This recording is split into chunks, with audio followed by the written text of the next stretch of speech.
భారతదేశంలో అత్యధిక సంపాదించే ఉద్యోగాలు. మీరు కోట్లు సంపాదించాలనుకుంటున్నారా? అయితే ఈ టాప్ పేయింగ్ జాబ్స్ గురించి తెలుసుకోవాలి. ఉద్యోగం మాత్రమే కాదు, మంచి జీవితం కూడా కావాలి కదా! మరి మీకు ఏ ఉద్యోగం బాగా నచ్చిందో కామెంట్ చేయండి. 1. Chartered accountant CA. సగటు జీతం 10 లక్ష రూపాయలు.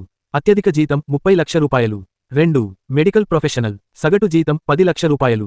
అత్యధిక జీతం 35 లక్ష రూపాయలు. 3. Block chain developer. సగటు జీతం 10 లక్ష రూపాయలు. అత్యధిక జీతం 45 లక్ష రూపాయలు. 4. Product manager. సగటు జీతం 21 లక్ష రూపాయలు. అత్యధిక జీతం 37 లక్ష రూపాయలు. 5. పైలట్. సగటు జీతం 37 లక్ష రూపాయలు. అత్యధిక జీతం 85 లక్ష రూపాయలు. 6. Data scientist. సగటు జీతం 15 లక్ష రూపాయలు. అత్యధిక జీతం 70 లక్ష రూపాయలు. 7. న్యాయమూర్తి జడ్జి. సగటు జీతం 27 లక్ష రూపాయలు. అత్యధిక జీతం 33 లక్ష రూపాయలు. 8. Marketing director. సగటు జీతం 48 లక్ష రూపాయలు. అత్యధిక జీతం 1 కోట్ల రూపాయలు. ఇలాంటి మరిన్ని ఉపయోగకరమైన సమాచారం కోసం సబ్స్క్రైబ్ చేసుకోండి.